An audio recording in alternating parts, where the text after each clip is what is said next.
people for gathering here today. Oh, you started the recording just now. Okay, cool. Good evening, ladies and gentlemen, and special thanks to Shikhar Jain ji for joining us today. And this gathering is mainly for really addressing the future event and especially the topic of lifestyle. Okay. So yeah, good evening, Dr. Manoj ji.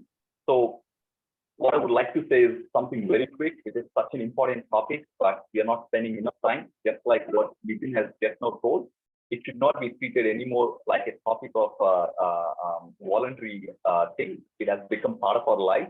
Unless we take care of it, it has become a reason to bother. So today, Shikhar Jain ji is there, who is Executive Director of CII.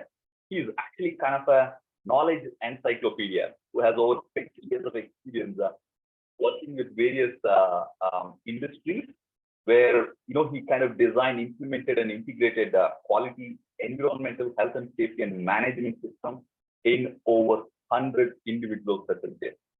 And that is such a big number. We are really inspired by your achievements, Shikhar ji. And he also has developed and implemented best practices for several top Indian firms. So I would like to invite you to really take the topic around the lifestyle and sustainability, and then enlighten us with the topic. Okay. Am I audible? It's all fine. Okay. Thank you. Thank you, Rajesh.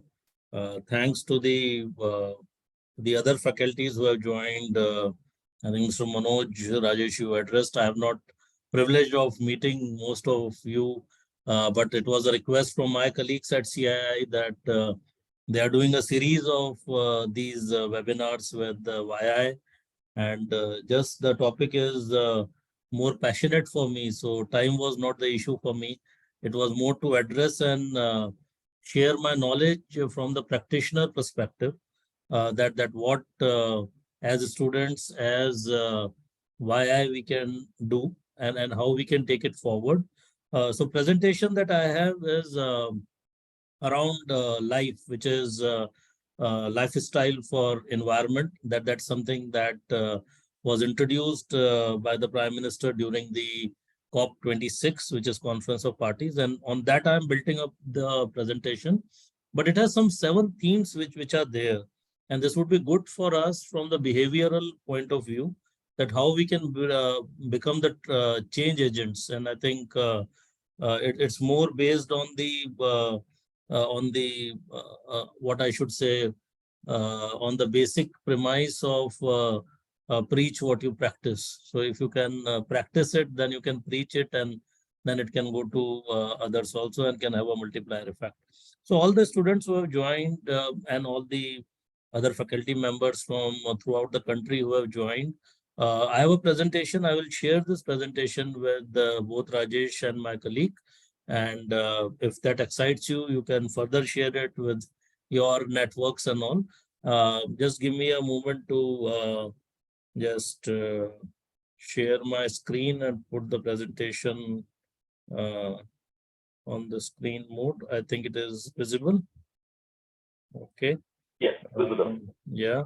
And with me also is my colleague Jasleen Bhatti over here, because all the good work that happens is not done alone. It's always some great team at the back end who does most of the work. So the presentation and everything is done by her. I am only the speaker. But because as CII we are promoting this particular thing, we thought that it would be good that more and more people are aware of what we are doing in this. So I was told that this is the 3rd edition or the 3rd sort of conclave that you are doing as Future 3.0. And under this, this is the theme given to me, the future of lifestyles for sustainability. And I think just before in the introduction, I think both Rajesh and Nitin were introducing by saying that climate has become a very important aspect. And I think all these are very important data points. If you see that almost all corners of the country are vulnerable to extreme weather events. And I think 2023, we are seeing all these impacts which are happening. And if you see from the industry perspective, this is the sectoral carbon contribution which is there. And one of the largest contribution in India comes from the energy sector. And obviously, all of us know that India still has a huge dependence on coal and the fossil fuel based transportation, which is also contributing a lot towards the carbon part.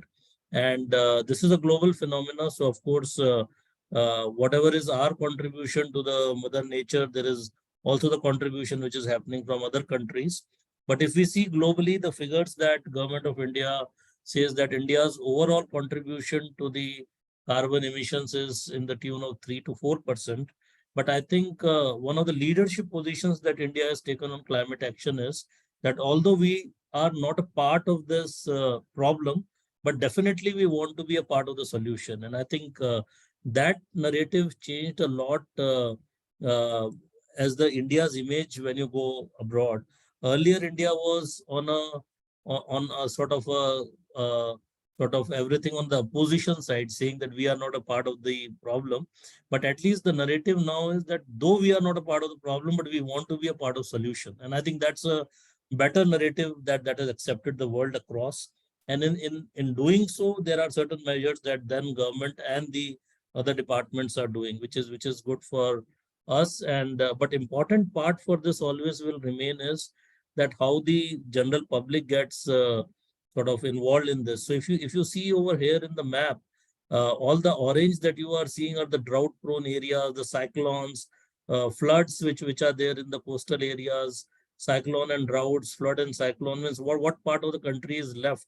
And I think all of us in whichever district we are, we have observed what is happening in 2023. The weather forecasts and all have been very uncertain, and there are too many floods, too many weather conditions that we have faced. So I think we have to take this issue very seriously.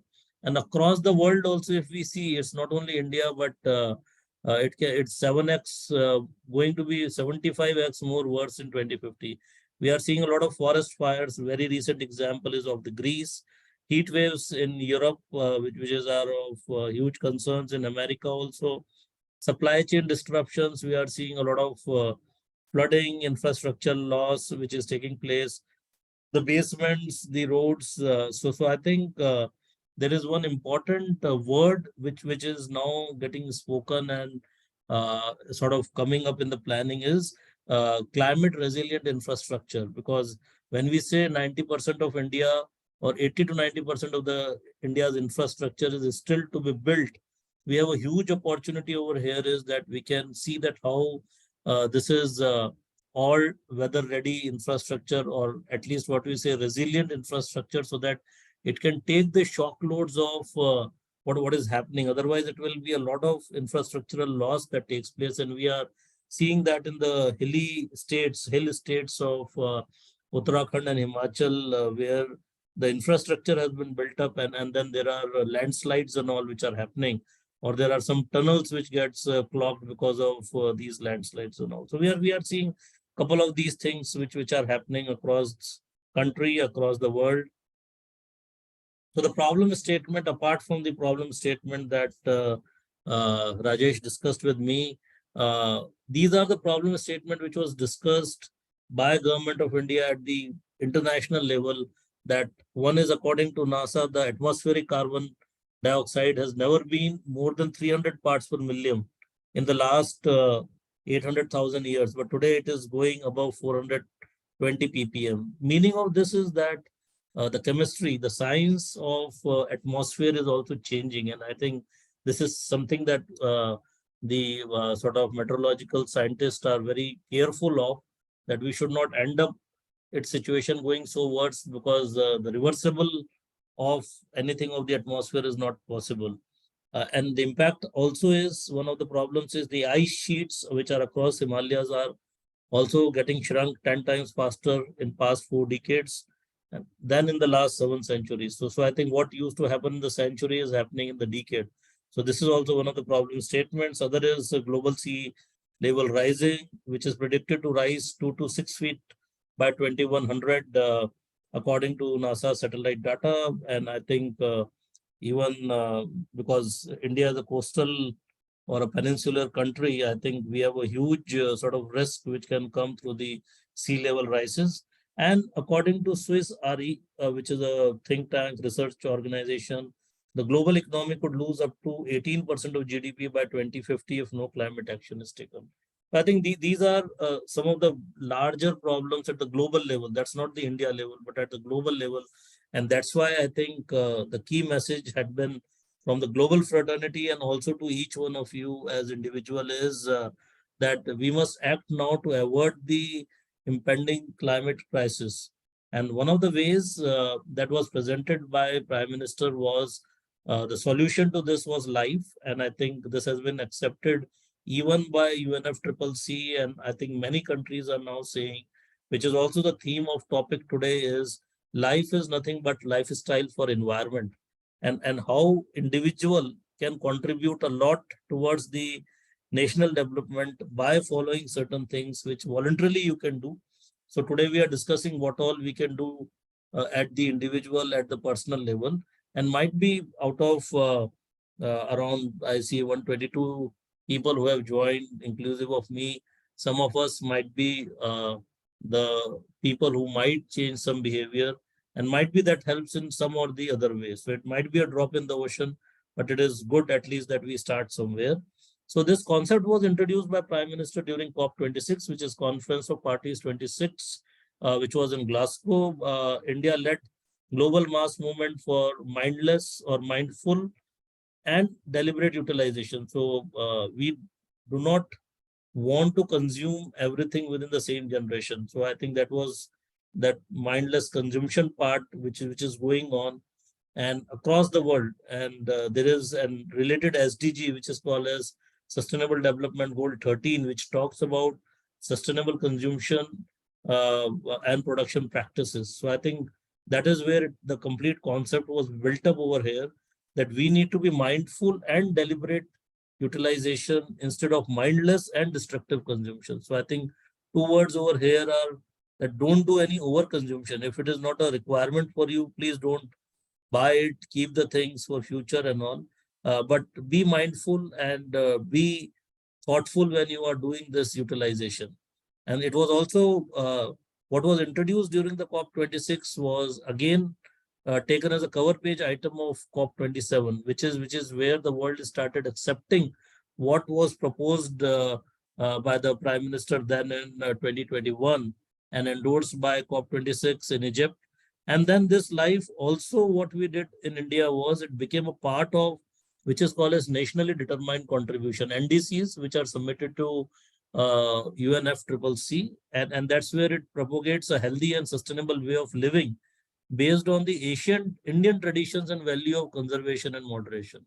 Because one thing that world knows is that when we say that we are only contributor of 3 to 4%, traditionally India has this a lot of cultural heritage which has to be brought back. So it's not something which is still lost. You go to the villages, I think they are still following those practices which we need to just rebring into our system.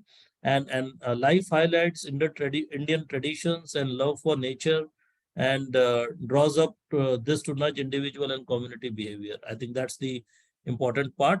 I don't know. Well, let me try if this video works. I think Justine, does this video work or how it will happen? Or let me do it later on. Might be if it is not now. Yeah. Can you divide it? Maybe you also need to allow the sound to be. Okay. Yes. Is it? No. Is it audible? You cannot hear sound. Okay. You cannot hear the sound. Maybe I think you can actually allow the sound to be propagated as well. Okay. So might be later on. Might be later on. I will do it. I will just go ahead as of now. Sure. Okay. So but it is somehow for me it is working. So I just need to skip it and go to the next slide. Okay, fine. So here are we. Might be the video part is not working, but the purpose of the video was to show this mascot, which is called as Prakriti. Pragati, which is the nature. And this is the mascot, which is the mascot sort of prepared for something for the people who are voluntarily adopting life as a part of sustainable lifestyle.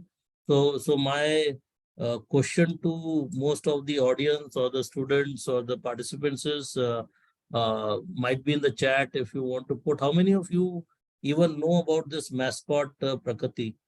Have you ever heard about what is the message Pragati wants to give? And might be video can be a suspense which I wanted to run, but that's something that each one of us should learn, that what is this mascot, which is a baby girl trying to teach to everybody. That includes the students, the people like us, that we have to save nature for the coming generations. And in order to do so, what request she is making is that if you want to change the world, start with yourself, which is what the topic for today is. And responsible individual climate action is key to safeguards our collective future. And one thing good over here is that India's per capita carbon footprint is almost 60% lower than the global average. This is because our lifestyle is still rooted in sustainable traditional practices. In fact, sustainability has always a part of our tradition, cultural, and values. So I think we are still better, but again, the way we are moving more towards the so-called what you say, a more consumption-led society, and more population is moving from urban from rural to urban areas. This consumption part that is happening is a key concern for us. So most of the problems related to the plastic waste, e-waste, and all those waste which is coming is the rapid expansion of the cities, urbanization, which is going on. So I think that is one of the key things that we have to take care of, that how this can be something that we can try to work on. And the life movement seeks to transform persons into pro-planet people who would adopt sustainable lifestyles. So I think towards the end of the presentation, there is a pledge over here. The purpose of this pledge is that not that you do it today, but my request to Rajesh would be that if you feel that the movement has to be a mass movement, you can see that how many people voluntarily want to accept this pledge. And when they accept this pledge, they can just go to the ministry's website also, and they can accept the pledge over there. It is just giving your commitment that yes, we at least endorse to what is said over here. And might be later on it provokes us to take some steps which could be pro-planet people. That's how it is saying. So they can make a feel, they can make a difference. And I think my colleague Jasleen can put it into the chat, because she's managing the program on day-to-day basis. There is more than a crore or 2 crore people who have already done these pledges. And we want to show to the world that this is the amount of pledge that our country citizens have taken. So, and we contribute a lot of like 18% of the population of the world. So if we say that small changes might be Rajesh, me, you, and other who are youth, and when they become into their bachelors and teens, might be 10 years, 20 years down the line. If we come to know that 50 crore people in India have already taken this pledge, or 100 crore have taken this pledge, might be we are seeing that much percentage of the world population is at least pro-planet people. So they have some behavioral changes that they have sort of done. Now, another negative connotation of this which the world looks into, and many times that thoughts also comes from us from the developing nation point of view, is that why should we consume less, because the developed economies have consumed so much and they have got developed, and they are asking us now to consume not that much. So I think that's that's again a behavioral part. We should not follow the same practice or same growth path that they have taken. We can have a more sustainable led growth path. That's the key thing. And we have an opportunity over here. Nobody is saying that India should not grow, but we can show to the world that while growth is important, sustainability is also important. And that's why it would be a more sustainable led growth. And we will be able to protect our resources very well in the coming years as well. So that's how the complete thought process of this pro planet people is. Uh, I will again just skip the videos because they are not running. So these are the 7 important themes. Nobody is saying that you have to adopt all, but again, as the pledge when you take, you can say that I will like to work on saving energy, or I will like to take a pledge to reduce waste, or I will like to sort of reduce e-waste or adopt healthy lifestyles, adopt sustainable food systems, reduce single-use plastic, which is the most easiest thing to do, save water. So these are the 7 themes, and from your behavior, whichever part you like would be the one which you can start doing the first. And I have seen at least Delhi where I live, and I do take a metro, but I have seen the lifestyle changes happening. That the consumption of plastics I have seen has really come down. I'm seeing people carrying their either glass bottles or at least the sort of other sort of reusable bottles which can be refilled again and again. That change is happening. Other is that I have seen people are carrying their own bags. So that's key thing, that at least that much amount of polythenes which are going to come as examples are getting itself, the consumption of that will come down. And these live themes have a sort of a message also over here. So what it says over here is what you see on your screen is that there are objectives, and there are key performance indicators also of the mission life which are there. And what has been decided is that number of pro-planet people, what I was saying, is the target that government is taking is 1 billion, which is 100 crores in next 5 years. Might be I have to take my words back. I was saying 50 crores might be sometime in the next 10 years, but I think the government is putting a very sort of a stiff target over here. And this is just, these are just the KPIs that they are seeing, that what could be the success of it. Number of live villages, 5 lakh 15,000. Number of live ULBs is urban local bodies, the municipalities, which is 3,700. And number of live districts is 766. So great opportunity also for you as youth over here is, and Rajesh, you can look for this also as an opportunity, that MOEF, Ministry of Environment, Forest and Climate Change, is looking for ambassadors. So I see all the people who are attending the program today are our youth ambassadors. And they can all contribute in their own districts, in their own campus, in their own home, wherever they want. And you can create your own sort of sustainable lifestyle practices and upload those videos onto the MOEF CC site. I will request my colleague Jaslin to put his email ID into the chat. If anything is required, any help is required, any good thing that you are doing and you want to share it, you can always upload it, or you can ask us to upload it. So it's sort of a direct access which you can be doing. But it would be good if anybody of you can contribute to it, because the period is 2022 to 2028. So it's the government is looking for those 5-6 years where they want to show to the world that this is what India needs to achieve. So I think this program was well thought of at the right time, and might be we can be of some help to the government also onto this particular part. And 80% of all villages and urban local bodies are aimed to become environmental friendly by 2028. Now, this concept is very, very unique and good to understand. What this concept is saying about is that what is happening was the reverse. Reverse meaning is what you see over here is the phase 3 is something that government starts announcing anything, like you have seen, we are talking of extended producer responsibility. We are saying we should do the segregation of waste. So when policy comes first and then you ask people to do it, it becomes very difficult for implementing.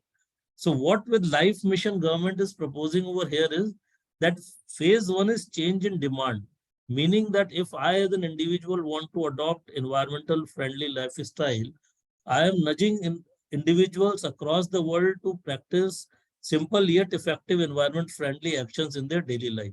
So I start doing the change in myself, and I start changing my patterns of demand itself. So if I will not demand for a plastic bag, the demand itself will die down.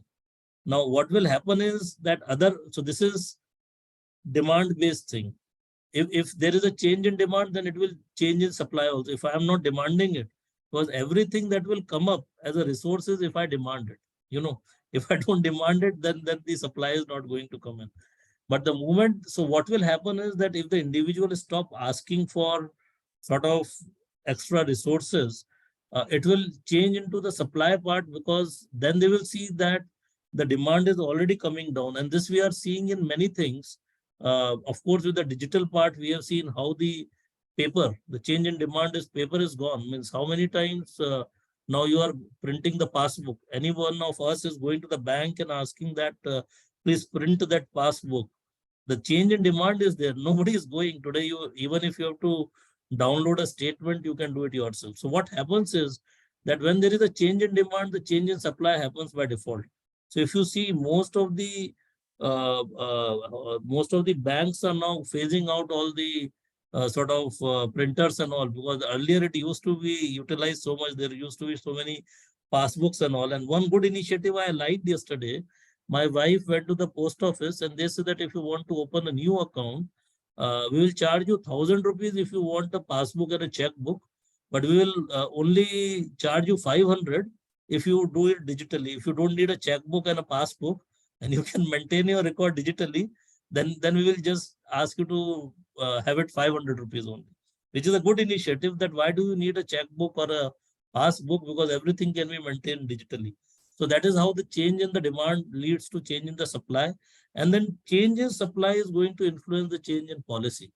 So that's what they are trying to reverse, is that by influencing the demand and supply dynamics of India, the world, the long-term vision of Mission Life will trigger shifts in large-scale industry and government policies that can support both sustainable consumption and production practices. So I think this is where they want to change, because the other side is that government can introduce what we call various waste management processes. We have introduced extended producer responsibility, but the consumption pattern might not change. So the change only happens when the change in the demand happens. And we have seen this. And I think digitalization is the biggest gift that we got during the COVID times and post, that most of our transactions even are now all digital. So I think there are many good approach, and shift in collective approach towards sustainability is the drive. So if we see some comparisons over here, what could be some lifestyles changes that you can make? So these are the comparisons over here, which are also given onto the government's website of Niti Aayog over here. So they are saying that, okay, if you are using a car, what is your carbon footprint? Vis-a-vis if you are using a train, so per person, per kilometer, what is your carbon footprint? But if you are using a bus, and now the buses have also started, the fleet is getting electrical or from the clean hydrogen, it is moving in.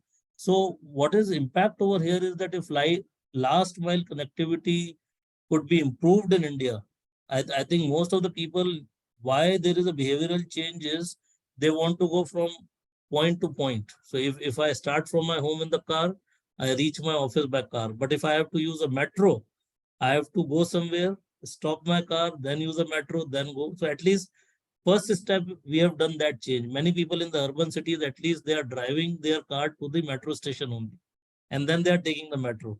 But we have to more and more people to be influenced over here.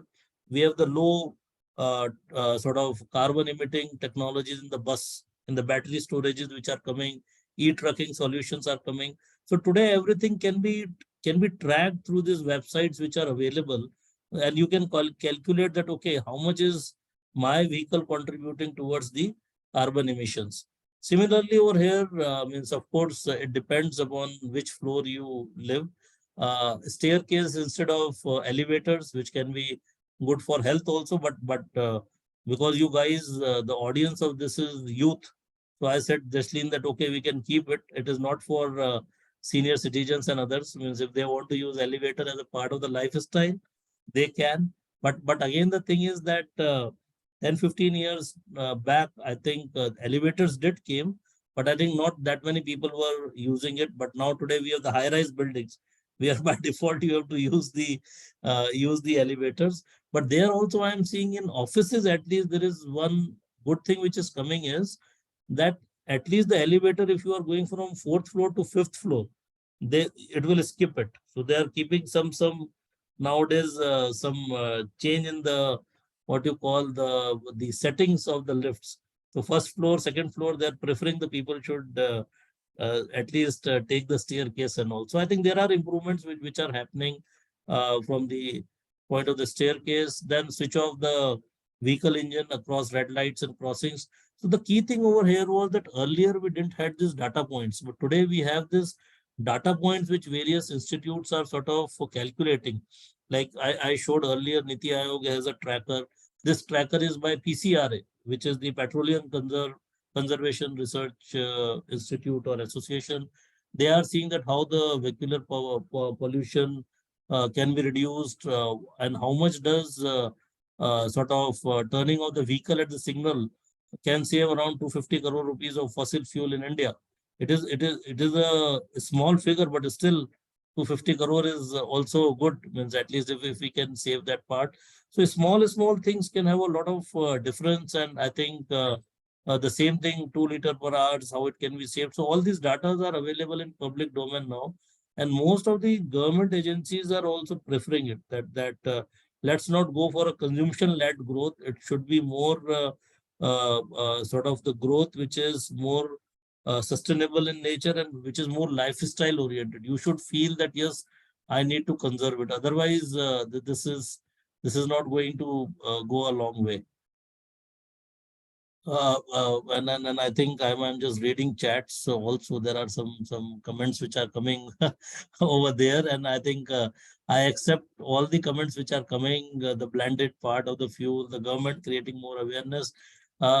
Key thing over here is one message. What I like good over here from the point of view of mission life is it's again and again asking the individual to do something.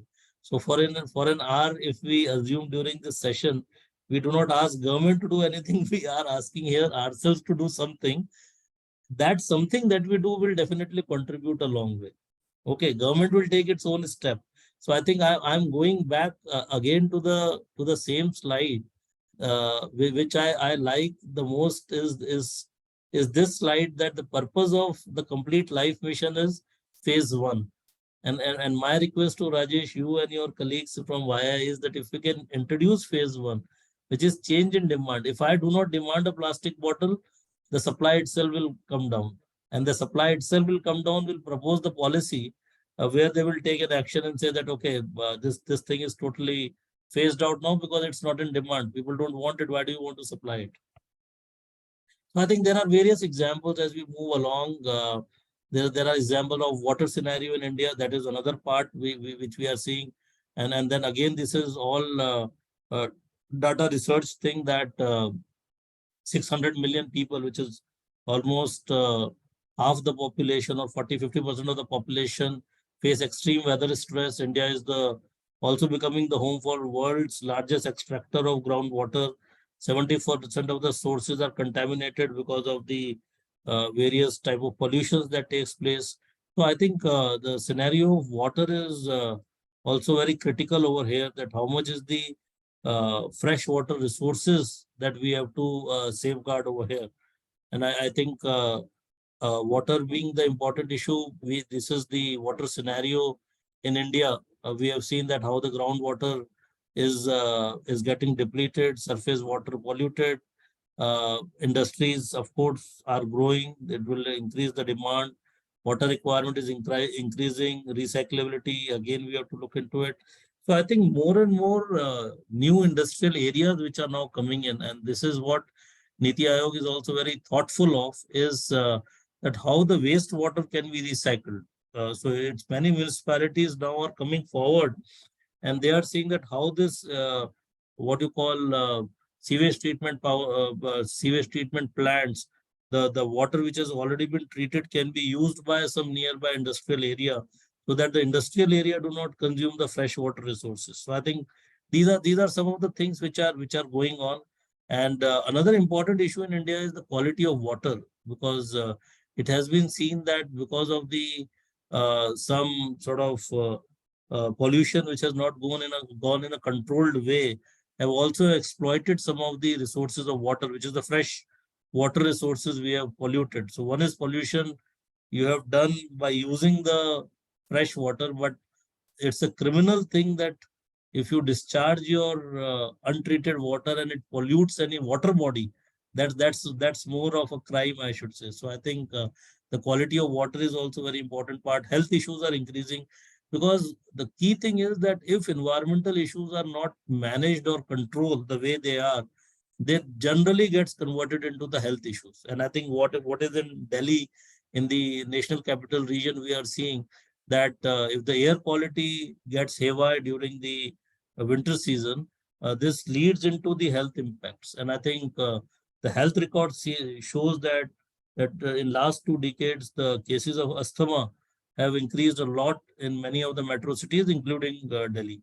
So I think these are the health indicators, and that's why we have to take action. We have to apply it on ourselves. Might be that's how we are able to influence others. Similarly, for water wastages, I think these are the small steps. Many of you might be already implementing these by keeping water meter, alarm systems, car washing, again, one water guzzling area, how we can sort of see that how it can be reused and all. And these technologies are available now. So Bosch and all, they have developed these things. When you take to their service centers and all, they have the options now. You can ask for your car to be serviced with a reusable water. Means you don't need a fresh water to clean the vehicle. So in the garages it has changed, but at the household still there are issues that how we can use a jet sprinkler rather than the pouring water and all. So I think these are the issues that one has to see. Laundries are again some of the water guzzler things which are there, and how we have to see that because another thing in India is that as the technology is changing fast, we have to see that how we can adapt to that also. So you have seen that one very successful example in India had been this 5-star rating. If you see, if you are buying any white good today, there is a 5-star rating. 5 means that this is a very energy efficient motor or a compressor this system has, and it will lead to a lower energy consumption. So now from the again the demand and supply part, I remember when Bureau of Energy Efficiency in India introduced this 5-star rating, assumption was that people might not like the price variation and all. But I think 15 years down the line after it has been introduced, if I ask most of you that as a behavioral part, do you see the cost of the product or you see the rating of the product? So I think largely that has changed. So if you are buying a new air conditioner or a new fan or a new cooler, you generally see it is energy efficient or not. It is 5-star rated or not. So I think this is how the mindset is changing. Similarly, we have an opportunity where we can replace some of the old equipments that we have in our household also, replace them with more energy efficient, water efficient, more technology efficient, because technology is changing fast. So I think this is also one of the options for us. Same thing is in the kitchens where we can change the dishwashers and all. The technology itself is changing. Now there are sensors, motion sensors are there.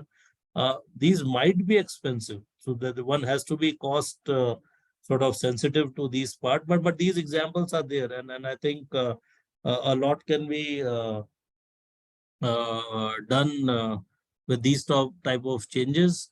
Leaks, again, these are common problems in our household things. So I say when we were doing this lifestyle for environment thing, so we were saying that how many times we check in our house, how many leaks are there, what are the efficiency of the products, and in our house, do we have an inventory of all the equipments we are using?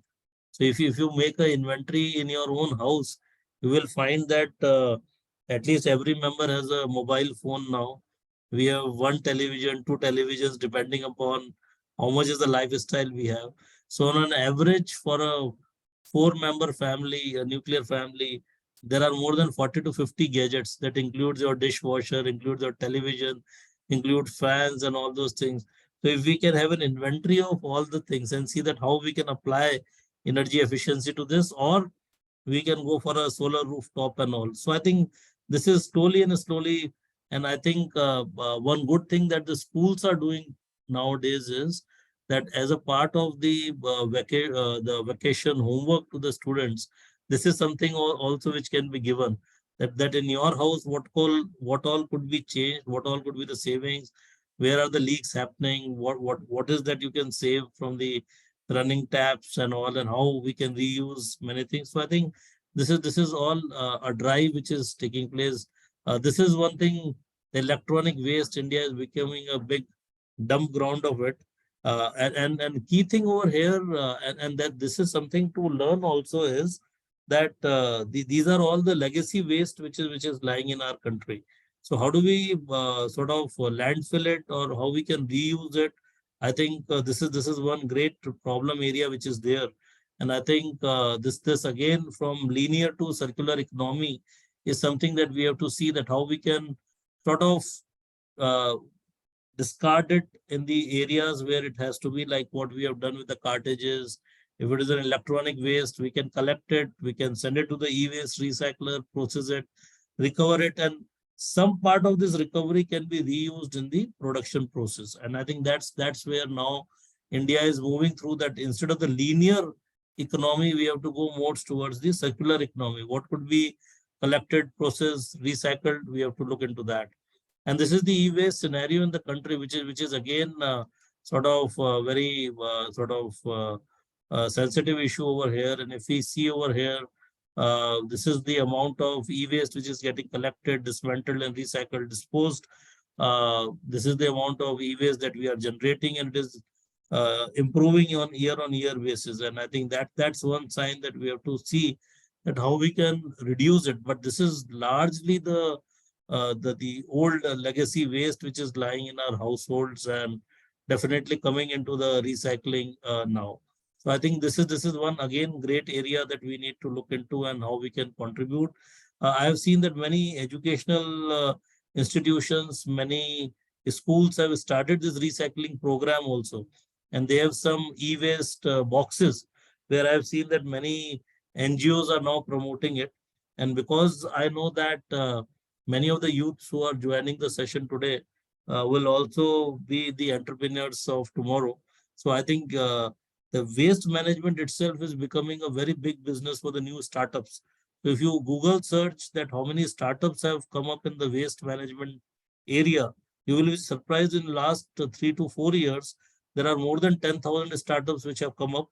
Not all will succeed, but at least the idea has come up. So I think government is also now coming up with the ideas that how we can promote more and more startups who want to be, who have the passion of solving this problem. And you might have seen there are many individuals who have started doing this beach cleaning in the Bombay, in many coastal areas and all. And all of a sudden, we have seen a lot of NGOs supporting it, and then it is becoming a mass movement. And then many people are there to help out. So this is where the individual starts, but then somewhere it starts becoming the a mass movement.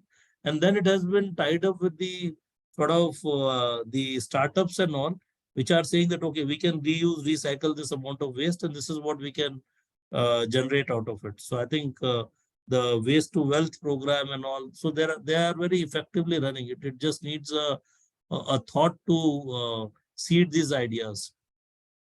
And this is what is happening in India and in the world. And we have to see that, because still in India there is a lot of electronic consumption which is going on with the gadgets and all. So we need to see that how we can sort of bring this consumption down, but then at least move towards the circularity, take it to the destination where it could be dismantled. And now those facilities of recycling waste and all are coming.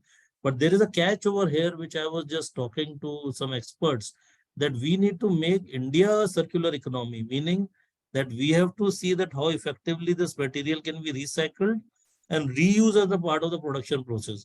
You will be surprised that one of the largest laptop manufacturers, they have started this recycling program. They are taking the laptops back from you, paying whatever 2,000, 3,000 rupees and all. But intelligently, what they do is that they leave the plastic and the other waste for India to recycle, reuse, and dismantle and all. And they take away the motherboard and all, which has the precious metal. like silver, like gold, and the rare earth metal with which it is made. They take it to their own country like China, Korea, Taiwan, and they do the extraction over there. And they use that recycling thing and re-put it into the new laptop that they are preparing. And that laptop again comes to India and we start buying the new laptop. So what is happening is that we are buying laptop, but our economy is not doing the recycling of the precious metals and the metals which are restrictive. So I think this is where we have to also learn that in order to make a circular economy in India, everything has to be sort of indigenized, where we have to build up our recycling industry, which has now come up. Now we have the technology how we can recover the precious metals like gold, silver out of it. We have to also see that if we can recover some rare earth metals again back out of it. So that is very key. And we know the complete debate of semiconductors and all which is happening, that rather than mining lithium and rather than mining those rare metals, if we can reuse and recycle it, it can be one of the good savers for us.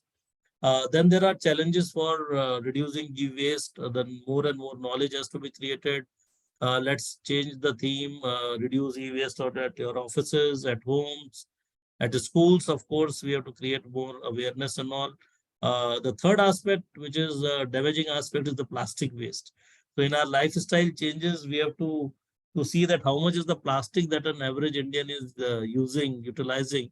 And I think this plastic bags is one thing which is a plastic finance sort of a thing, that working life of this plastic bag is only 15 minutes because you are using it to take from one place to another. But I think largely it is getting out of the system now. And I think what India has done now also is, which is coming in the slide, is that although you use it, use this plastic products for packaging and for a smaller duration of time, but see that the amount of years they are there in the nature. So for your just 10-15 minutes, you leave something of plastic which is going to be there in the nature for a hell lot of time. So what India has done is that there is something called as single-use plastics, and government of India has come out with a legislation wherein they have sort of banned 21 single-use plastics. And I think this is very important so that we should be aware in our lifestyle how we can reduce the usage of the plastic. Again, it's demand versus supply. If you will not demand, it will not come. But if you will keep demanding it, keep consuming it, the supply will be there. So government methodology is that whatever we try to put from the policy enforcement point of view, why plastic again gets come into the system is because people are still demanding for it. So how do we change that consumption pattern? So these are some of the items that you see over here. So there is something called as single-use plastics. Now it is prohibited with effect from 1st July 2023, almost 1 year. You might have seen that the plastic buds, the plastic sticks which were used in the earbuds have changed. These plastics which were used in the balloons, for flags, for candy sticks. So these are no more available now because already government has sort of got them out of the system now. So and these are some of the things which we are seeing across the world happening with the single-use plastic. And one good example for India is that we have phased out the single-use plastic, or at least implemented the law at the right time. Now, what all plastic that we still see in the system will take its own time, but at least the new production from the legalized channel has been totally controlled. But the illegal part is a very questionable thing in India still. But now they are also going towards the sort of major sources of this plastics from where it is coming.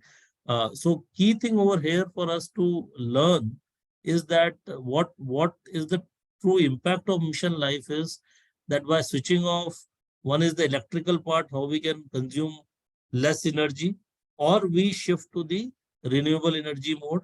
Second is how we can safeguard the water. And these are certain targets that government of India has taken for at least 1 billion people getting towards the pro-planet people.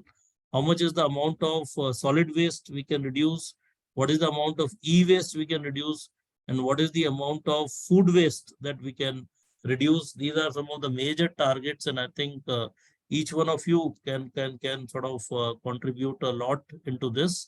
And means there are more slides which I can keep going, and these are some of the pledges that you can take at an individual level, and you can decide what I can do, and this would be the impact. So what is something good now is that out of this, even one activity that you do, and if you are able to do that for a year, there are direct calculations which are available.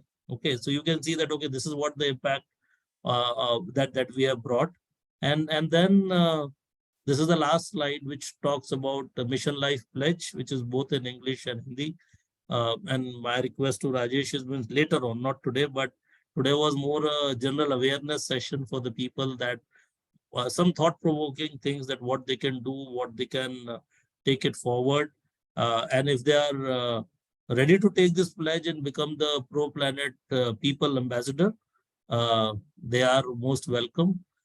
This is what I have to say, and I think I have consumed my 40-45 minutes what Rajesh you gave me, and now the forum is back to you, and I will stop sharing my screen. So over to you, Rajesh. First of all, I want to say a big thanks to you, Shikharji, because there are some of the facts are mind-boggling, and what you throw some light on how we can really make the impact happen at an individual level, at a society level, is really huge. For me, it's like kind of an eye-opener. I'm sure a lot of students have been, putting the comments there. Before I really go into the comments, I want to ask one important question, right? There are a lot of questions. I could see amazing participation from all the students, but I want to ask one important question. As in, this topic is so much important as a country for us, and government is taking so many initiatives. Now, what kind of the entrepreneurial opportunities, or maybe the career opportunities that Yuva can really kind of aim by the time they come out of the college, like, in the next 2-3 years? Can you throw some light before we really go into these questions? I think this is a very, very important thing. And as I said that most of the, environment is a sensitive issue when we talk of lifestyles. My thing is that I generally want to sort of advocate to the students that rather than taking an activist route, we take a solution route, and we say that, okay, let's see some business opportunity in this. And to an extent that I just saw that some of the campuses wherein the students have voluntarily started collecting all the waste and have started going towards zero waste to landfills and all. I think there is a big support which is coming from the investors, the private investors and all, which generally, if you are able to make a business case that I will get my campus waste free, and this is what is my project. So there are many sort of opportunities which are today available.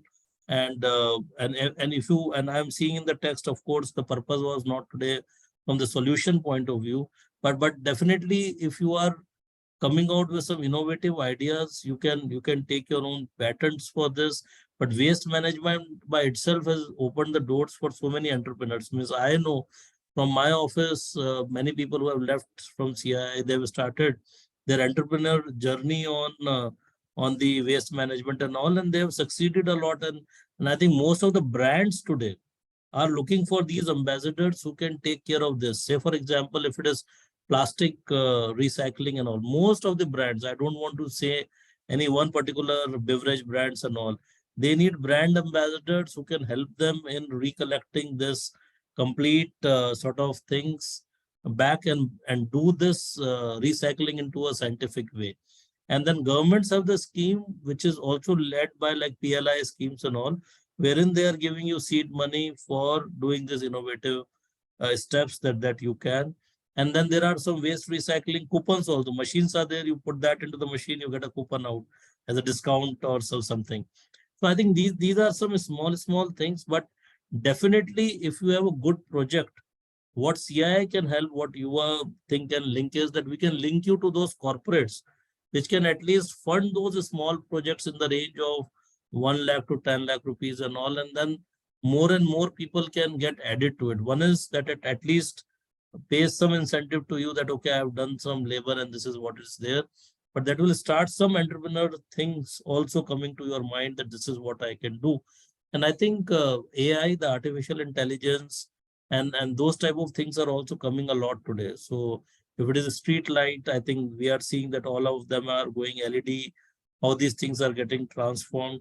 So I think we have to connect to the right sort of NGO or the right corporate, because there are a lot of CSR funds also which are available, and they can be, you need to take those ideas, that's the thing, and you can say that, okay, this is something that I want to do, and the gates are open for you.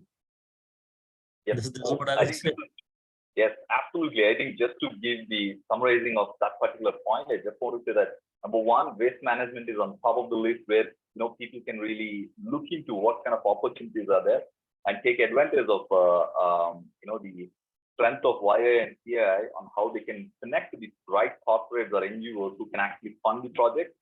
But as I've seen, so many strong problems are being questioned in the comments. Yeah.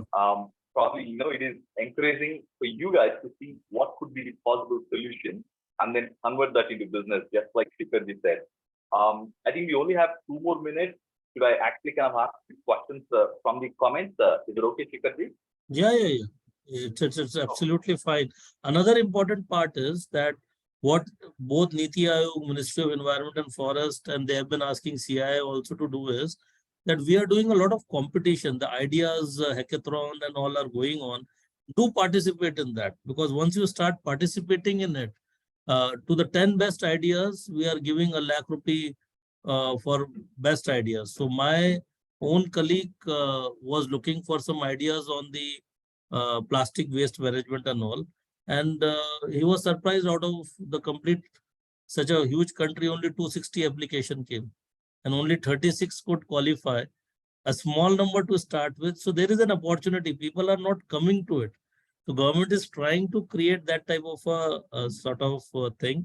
And I think there are competitions which are happening. So I think you can also organize one in your college, and which can be easily sort of funded by any of the corporates or NGOs and all. And they can say that, okay, this is what we can do, and this is the life mission change that we are bringing in. And you can upload this information onto the government's website. So they can also pick it from there to recognize it, but they are also not looking any impact sort of thing. So if you are able to show that impact, anyhow, they are going to recognize it. And I think that's there. Yes, absolutely. I totally agree with you. I think this is something, current youth can really take it up. And I mean, they have an active role to do that. Now, it's actually time is kind of finished. Because do you have a couple of more minutes if you have to address the questions, or should we conclude? Yeah. So should you have a couple of more minutes where we can address a couple of questions, or should we conclude? I know that your schedule is really busy. No. For me, you are saying? I'm okay. I'm okay to take questions.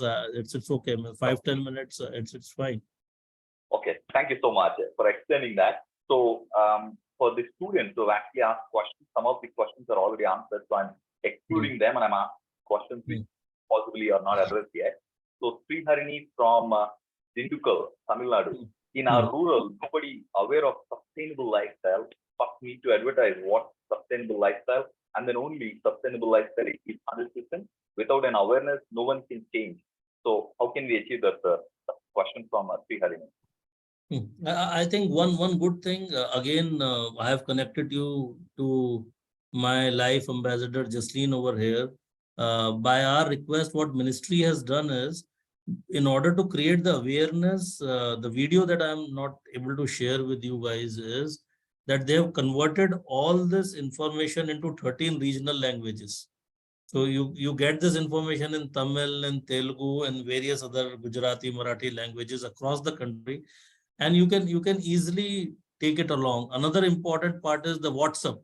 If you have a good WhatsApp group and all, you can just put the life mission into it, and the awareness starts today. Because even if it is a rural area, even if you are not able to go there, but you put a WhatsApp thing, I think it becomes a mission by itself. Many people start circulating it.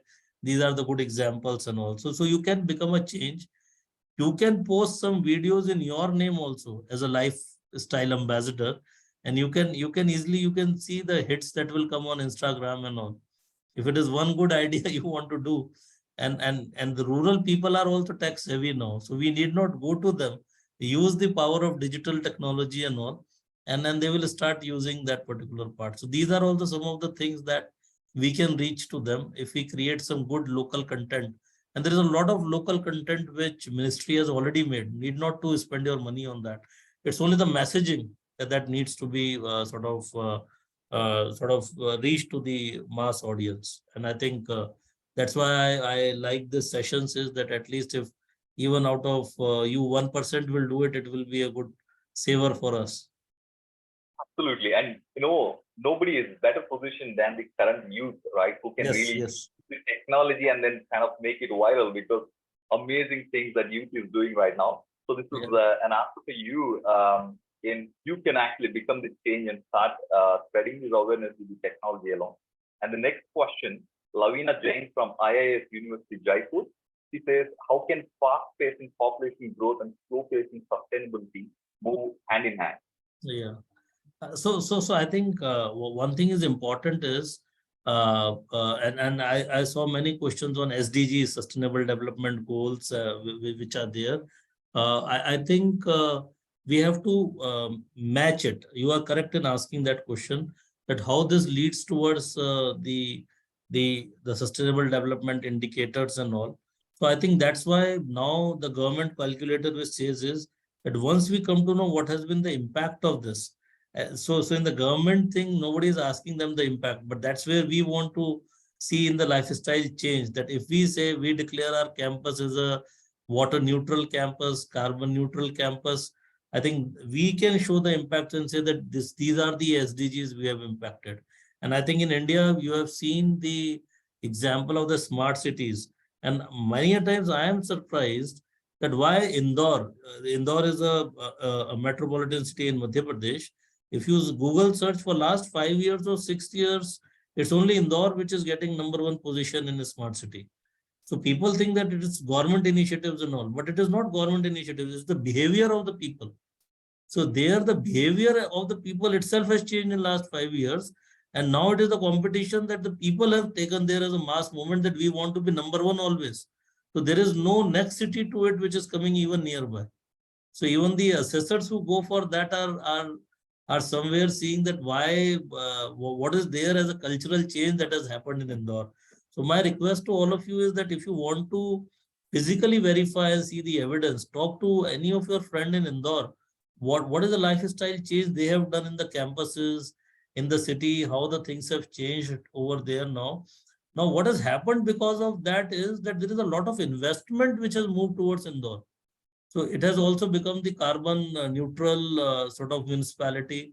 Then what has happened is that now they are going for green bonds to raise the green bonds in the markets. The first biogas plant which Prime Minister inaugurated has been over there. Well, there is so much of the recycling going on that there is a big biogas plant that they have set up. So, all these are all consumption driven mass movement things, but it will start slowly and slowly. It might be from a school, from college to region, to a block, to a small, what you call panchayat, and then it will go to the district, and then it will move to the city and things like this. So it's possible. Today it's possible to do everything. We just need to see the idea, and right at the design stage also, you can set that this is the SDG we want to influence. And then it can go that way around also. Yeah.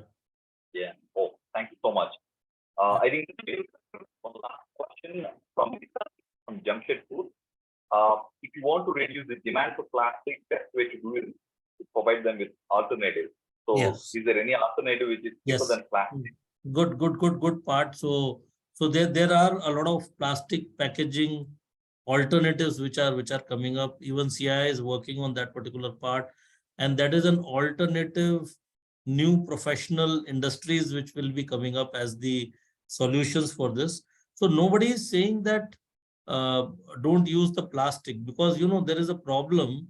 When we say don't use the plastic, there is a big plastic industry also. So there are people who are dependent in that also.